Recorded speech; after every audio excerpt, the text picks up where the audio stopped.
नमस्कार दोस्तों, आप सभी का स्वागत है देवेंद्र क्लासेस यूट्यूब चैनल में। आज चर्चा करेंगे हम करंट अफेयर्स का टॉपिक है हमारा। चूंकि करंट अफेयर्स में बहुत सारी जो सुर्खियों में और चर्चाओं में है, राष्ट्रीय या अंतर्राष्ट्रीय स्तर पर इस तरीके की सबसे ज़्यादा चर्चा रहती है। जैसा कि आपको टाइटल पता चल गया होगा, शीर्षक पता चल गया होगा, स्पेशल भारत में प्रतिमाओं की बात करेंगे, मूर्तियों की बात करेंगे। इंग्लिश में कहते हैं स्टैच्यू इनको। तो इंग्लिश का वर्ड कई बार आएगा, आप चिंता ना करें। स्टैच्यू का मतलब होता है मूर्ति, है ना। तो मूर्तियों की बात करेंगे जो हाल ही में कई मंत्रियों के द्वारा या प्रधानमंत्री के द्वारा या अलग अलग लोगों के द्वारा भारत के अलग अलग शहरों में स्थापित की गई हैं या उनका उद्घाटन किया गया है। तो कई बार एग्जाम्स में आ जाती हैं कि कौन सी प्रतिमा या कौन सी स्टैच्यू कौन से जिले में या माफ कीजिए कौन से राज्य में स्थित है। तो वीडियो में अंत तक बने रहें, ज़्यादा से ज़्यादा शेयर करें क्लास को। बहुत इंपॉर्टेंट वीडियो होने वाली है। एक ही क्लास में अभी तक की सभी मूर्तियों को मैं आपको बताने जा रहा हूँ इस क्लास में, ठीक है। तो एक एक करके नोट कर लीजिएगा। तो देखिए चर्चा करते हैं, क्योंकि इनके प्रश्न पूछे जा चुके हैं अभी तक कई एग्जाम्स में।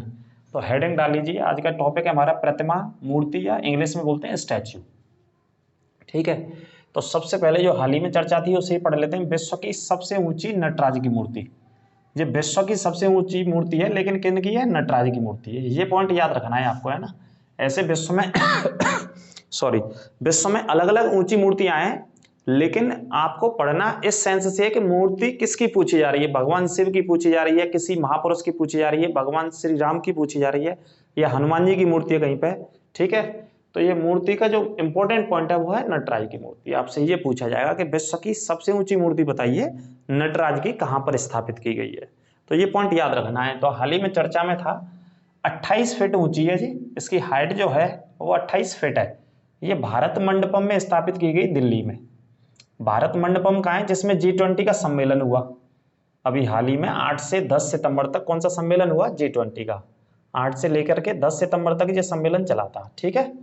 तो दिल्ली में स्थापित की गई है, इस पॉइंट को नोट कर लेना। दूसरा पॉइंट, ये अष्ट मिश्र धातुओं से बनी हुई है। इसमें 8 धातुओं का इस्तेमाल किया गया बनाने में इस मूर्ति को। कौन सी मूर्ति को? नटराज की मूर्ति को 8 धातुओं का इस्तेमाल किया गया बनाने में। इस मूर्ति का जो वजन है वो 18 टन। ये थोड़ा सा जानकारी के लिए लिख दिया, वैसे एग्जाम में नहीं आता है वजन कभी। 18 टन की मूर्ति है, जो कि दुनिया की सबसे ऊंची नटराज की मूर्ति है। नटराज बोले तो भगवान शिव को समर्पित होती है, भगवान शिव से संबंधित होती है ये मूर्ति, ठीक है। नोट कर लीजिएगा, चोल साम्राज्य से संबंधित रही है भारत में ये। दूसरा पॉइंट देखिए, अगस्त 2023 में तमिल कवि, कौन से कवि है? तमिल। अब तमिल समझ रहे हैं आप, कौन से राज्य की बात हो रही है? तमिलनाडु की, क्योंकि तमिलनाडु की भाषा कौन सी है? तमिल। तो तमिलनाडु के कवि हैं, इनका क्या नाम है? तिरुवल्लुवर। तिरुवल्लुवर इनका नाम है। इनकी 25 फीट ऊंची 25 फीट ऊंची स्टील की प्रतिमा को कहां पे स्थापित किया गया? कोयम्बटूर में। और कोयम्बटूर में भी कहां पे स्थापित किया गया? कुरीचीकुलम झील के पास। ये एक झील है वहां की स्थानीय, कुरीचीकुलम झील। इस झील के पास स्थापित किया गया है, ठीक है, नजदीक में स्थापित किया गया है। आराम से लिख लेना, धैर्य से, इत्मीनान से। तमिल कवि है और कवि का नाम है तिरुवल्लुवर। कितनी ऊंची है? 25 फीट ऊंची। कब इसका उद्घाटन या स्थापित की गई? अगस्त 2023। आराम से लिखो एक एक। 23 जुलाई 2023 को आंध्र प्रदेश के कुरनूल में, ये कुरनूल एक शहर है आंध्र प्रदेश का।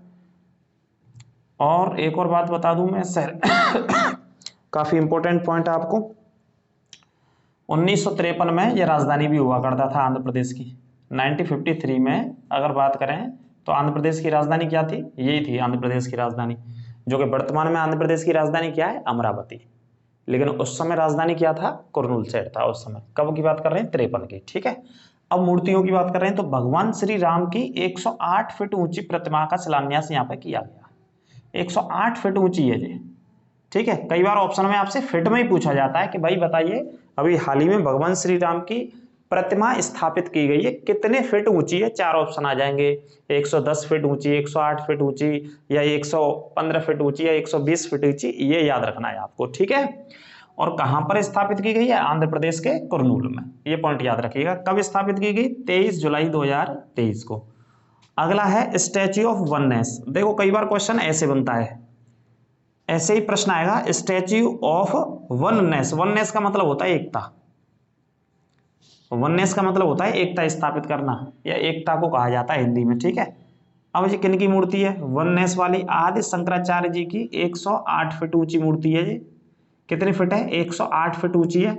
किनकी है? आदि शंकराचार्य, ठीक है, जिन्होंने भारत के चारों दिशाओं में 4 मठों की स्थापना करी। ऐसा हम ग्रंथों में पढ़ते हैं, 4 मठों की स्थापना इन्होंने भारत में करी, ठीक है। इनका जन्म केरल में हुआ था, लेकिन इनकी मृत्यु बाद में केदारनाथ में हो गई थी। ये पॉइंट आप पढ़ लीजिएगा। और 4 मठ बहुत प्रसिद्ध हैं, इन्होंने स्थापना करी।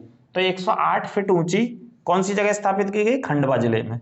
अगर जिला आपसे पूछा जाए तो जिला लगाएंगे उत्तर में खंडवा, और खंडवा जिले का जगह का नाम क्या है? ओंकारेश्वर। जिस स्थान पर स्थापित उद्घाटन किया गया है उस जगह का नाम क्या है? ओंकारेश्वर, ठीक है। ओंकारेश्वर में स्थापित की है। ओंकारेश्वर से पास होकर के एक नदी बहती है जिसका नाम है नर्मदा नदी। ये भी लिख लेना ब्रैकेट में। यहां से होकर के ये नर्मदा नदी बहती है, जो कि एमपी की सबसे लंबी नदी है। मध्य प्रदेश की सबसे लंबी नदी कौन सी है? नर्मदा नदी है। तो आदि शंकराचार्य जी की 108 फीट ऊंची मूर्ति का वहां के मुख्यमंत्री, मध्य प्रदेश के चीफ मिनिस्टर शिवराज सिंह चौहान साहब के द्वारा इसका उद्घाटन किया गया। इस प्रतिमा का, इस स्टैच्यू का नाम क्या है? स्टैच्यू ऑफ वननेस के नाम से भी आ सकती है, आदि शंकराचार्य जी के भी नाम से आ सकती है, कैसे भी प्रश्न बन सकता है। आप आराम से धैर्य से लिख लो और ज्यादा से ज्यादा क्लास को शेयर करते रहें, क्योंकि एक ही क्लास में सभी जो भारत की प्रसिद्ध मूर्तियां हैं वो मैं बता दे रहा हूं आपको, नोट कर लीजिएगा, ठीक है। आगे बात करते हैं स्टैच्यू ऑफ इक्वालिटी की। इक्वालिटी का मतलब क्या होता है? समानता। समानता की बात कर रही है ये मूर्ति। ये प्रतीक होते हैं, ये मूर्तियां जो स्थापित होते हैं आने वाली जनरेशंस के लिए, अवेयरनेस के लिए, जागरूकता के लिए, अपने महापुरुषों के बारे में, अपने इष्ट देवों के बारे में, अपनी संस्कृति के बारे में जानकारी के लिए ये मूर्तियां अलग अलग समय पे अलग अलग राज्यों में स्थापित की जाती रहती हैं हमारे देश में, ठीक है। तो स्टैच्यू ऑफ इक्वालिटी मतलब समानता का भाव है।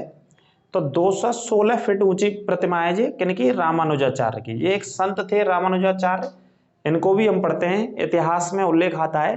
तो 216 फीट ऊंची रामानुजाचार्य की कहां पे स्थापित की गई है प्रतिमा? हैदराबाद में। तेलंगाना की राजधानी हैदराबाद में स्थापित की गई है। और क्या बोलेंगे? Statue of equality. स्टैच्यू का मतलब प्रतिमा होता है, इक्वालिटी का मतलब समानता। समानता की प्रतिमा, सभी को समान रखने की प्रतिमा, ठीक है। आर्टिकल 14 भी है जो संविधान में सभी को समानता की बात करता है, ठीक है, विधि के तहत। आगे बात करते हैं स्टैच्यू ऑफ बिलीफ। बिलीफ आप जानते हैं विश्वास की बात होती है यहाँ पे, स्टैच्यू ऑफ, है ना। तो स्टैच्यू ऑफ बिलीफ भगवान शिव की 351 फीट ऊंची प्रतिमा है जी। किनकी है? भगवान शिव की। स्टैच्यू ऑफ बिलीफ के नाम से, इस पॉइंट को याद रखिएगा। कहां पे स्थापित की गई है? राजस्थान के नाथद्वारा में। राजस्थान के नाथद्वारा में ये स्थापित की गई है। भगवान शिव की प्रतिमा है, इसकी फीट में ऊंचाई कितनी है? 351 फीट, ठीक है। स्टैच्यू ऑफ बिलीफ लिख लीजिएगा इस पॉइंट को आराम से। अगले प्रतिमा पे चलेंगे तो स्टैच्यू ऑफ प्रॉस्पेरिटी। प्रॉस्पेरिटी का मतलब क्या होता है? समृद्धि। प्रॉस्पेरिटी का मतलब हिंदी में क्या होता है? समृद्ध होना या समृद्धि से संबंधित है। स्टैच्यू ऑफ प्रॉस्पेरिटी किनकी है? नाथ प्रभु केम्पागौड़ा जी, बंगलोर कर्नाटक के एक संत। तो कर्नाटक की राजधानी बंगलोर में इनकी मूर्ति स्थापित की गई है। 108 फीट ऊंची भी इस मूर्ति की हाइट है, इनकी मूर्ति की हाइट है। और नाम क्या है? प्रॉस्पेरिटी। पीछे का नाम याद रखना है बस, क्वेश्चन यहीं से बनेगा। ये तो कॉमन बात होती है, स्टैच्यू ऑफ, स्टैच्यू ऑफ, ये तो सभी में लगेगा क्योंकि मूर्तियों की बात हो रही है अंग्रेजी में, है ना। तो स्टैच्यू ऑफ प्रॉस्पेरिटी मतलब समृद्धि की मूर्ति या समृद्धि का प्रतीक या समृद्धि की प्रतिमा, कैसे भी आप पढ़ सकते हैं। 108 फीट ऊंची है, नाथ प्रभु केम्पागौड़ा की मूर्ति है जी, और ये कहां पे? कर्नाटक की राजधानी बंगलौर में। आगे बात करते हैं स्टैच्यू ऑफ पीस। नाम से ही समझ रहे हैं, पीस का मतलब शांति की बात हो रही है, शांति की बात कर रही है। तो श्री विजय वल्लभ सुरीसर, श्री विजय वल्लभ सुरीसर, ये शांति को स्थापित करने का काम किया इन्होंने। तो कहां पे स्थापित की गई? पाली में। पाली बोले तो राजस्थान, राजस्थान का एक जिला है पाली, तो वहां पे स्थापित की गई है स्टैच्यू ऑफ पीस। अगली है स्टैच्यू ऑफ यूनिटी। ये तो आपने सभी ने पढ़ी होगी, मोस्ट इंपोर्टेंट है, विश्व की सबसे ऊंची मूर्ति है, विश्व की सबसे ऊंची प्रतिमा है, जिसकी हाइट 182 मीटर है। कितनी हाइट है? 182 मीटर, जो कि गुजरात के केवड़िया नामक स्थान पर स्थित है। और यहाँ पे भी कौन सी नदी बहती है? नर्मदा नदी के तट पर स्थित है ये मूर्ति भी। और किन की मूर्ति है statue of unity? Sardar Vallabh भाई पटेल, जो कि भारत के पहले गृह मंत्री रहे। कौन रहे? भारत के पहले गृह मंत्री। और भारत में रियासतों का एकीकरण का भी जो श्रेय जाता है वो किसे जाता है? सरदार वल्लभ भाई पटेल को। और इनको अपने निर्णय लेने के कारण, अपने डिसीजन मेकिंग की वजह से लौह पुरुष भी भारत में कहा जाता है, ठीक है। क्या कहा जाता है? लौह पुरुष। तो 182 मीटर ऊंची है, दुनिया की सबसे ऊंची मूर्ति है, गुजरात में स्थित है, नर्मदा नदी के तट पर केवड़िया जिले में। स्टैच्यू ऑफ पीस, ये दूसरी है, पीस का भी मतलब शांति है इसमें।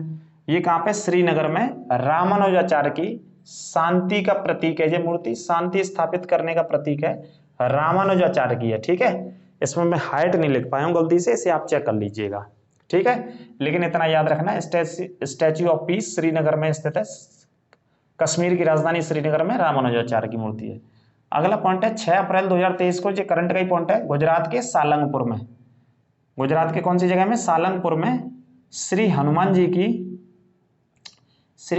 की प्रतिमा, 54 फीट ऊंची प्रतिमा का उद्घाटन किया गया। किसके द्वारा? गृह मंत्री साहब के, जो हमारे गृह मंत्री हैं भारत सरकार में, उनके द्वारा उद्घाटन किया गया, जिनका नाम है अमित शाह जी। ठीक है, तो सालंगपुर में उद्घाटन किया गया। कितनी ऊंची प्रतिमा है जी? 54 फीट ऊंची श्री हनुमान जी की प्रतिमा को स्थापित किया गया, लिख लीजिएगा। आगे बात करते हैं हैदराबाद में। हैदराबाद कहाँ की राजधानी है? तेलंगाना की राजधानी है हैदराबाद भाई साहब।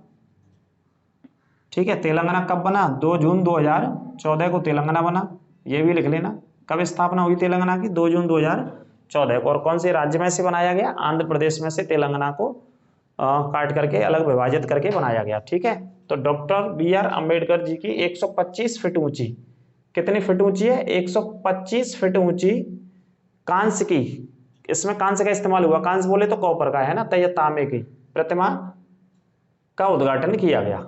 वहां के CM साहब ने उद्घाटन किया, चंद्रशेखर राव। तेलंगाना के मुख्यमंत्री कौन है? चंद्रशेखर राव। चंद्रशेखर राव ने इस प्रतिमा का क्या किया? उद्घाटन किया। कितनी ऊंची है? 125 फीट ऊंची प्रतिमा है। ठीक है, आगे बात करेंगे मणिपुर में एक पोलो खिलाड़ी, पोलो एक गेम होता है, उससे संबंधित एक खिलाड़ी की प्रतिमा, 120 फीट ऊंची प्रतिमा को स्थापित किया गया मणिपुर में, ये लिख लेना। और इसका भी उद्घाटन किसने किया? भारत के गृह मंत्री श्री अमित शाह जी के द्वारा किया गया। मणिपुर में एक पोलो खिलाड़ी की 120 फीट ऊंची प्रतिमा को स्थापित किया गया है। ठीक है, इसमें पूरा का पूरा कोशिश करिए, मैंने मिश्रण जो भी मूर्तियां हैं भारत की प्रसिद्ध हैं, फेमस हैं, उनको रखने का है ना आपके लिए।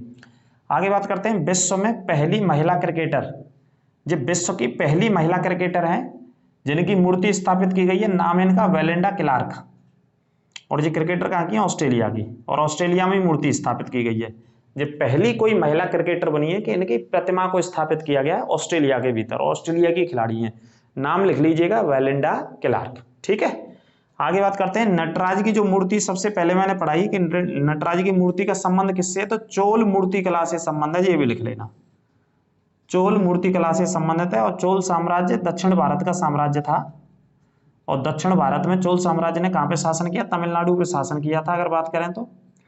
और चोल साम्राज्य ने कौन सी सदी में शासन किया अगर बात करें तो? 9वीं सदी में शासन किया था। 8 से 9वीं सदी के मध्य में चोल साम्राज्य ने शासन किया था। तो चोल साम्राज्य के समय में उदाहरण मिलते हैं हमको किसकी? नटराज की मूर्ति को। नटराज बोले तो भगवान शिव को, भगवान शिव की बात करते हैं, भगवान शिव को संबंधित इससे माना गया। ठीक है, तो चोल साम्राज्य से संबंधित है, क्योंकि दक्षिण भारत का सबसे शक्तिशाली वंश था 8वीं 9वीं शताब्दी में, और चोल साम्राज्य की सबसे शक्तिशाली सेना हुआ करती थी, जैसे एयरफोर्स, आर्मी, नेवी होती है आज के समय में। तो उस समय जो चोल साम्राज्य की सबसे ताकतवर सेना थी वो थी नेवी। तो नेवी के लिए बहुत फेमस था, मतलब जल सेना के लिए बहुत फेमस था चोल साम्राज्य। और चोल साम्राज्य भारत में कपड़ों के लिए भी फेमस रहा है, सूती के कपड़ों के लिए भी। और चोल साम्राज्य भारत में तालाबों के लिए, जलाशयों के निर्माण के लिए भी फेमस रहा है ना, ये पॉइंट भी आपको याद रखने हैं। आगे बात करते हैं statue of knowledge. Statue of knowledge की मूर्ति बाबा साहब की मूर्ति है, ये 70 फीट ऊंची है। कितनी है? 70 फीट ऊंची है स्टैच्यू ऑफ नॉलेज। और महाराष्ट्र के कहाँ पे स्थापित की गई है? लातूर में। महाराष्ट्र का एक इलाका है, क्षेत्र है, जिला है, जिसका नाम है लातूर। स्टैच्यू ऑफ नॉलेज, बस शब्द पकड़ना है आपको, ये पीछे वाला नॉलेज कहाँ पे है? बाबा साहब की मूर्ति है, 70 फीट ऊंची मूर्ति है। ठीक है, तो ये सभी हो गई मूर्तियां, लेकिन इसमें करंट का पॉइंट और मैंने डाला है, यदि आपको स्क्रीन पर नहीं दिखे पढ़ाई करते समय तो मैं बोल रहा हूं, आप लिख लीजिएगा। 18वां विश्व संस्कृत सम्मेलन का एक पॉइंट लिखा है मैंने, जो कि 2023 में हुआ, और कहाँ पे हुआ? कैनबरा में।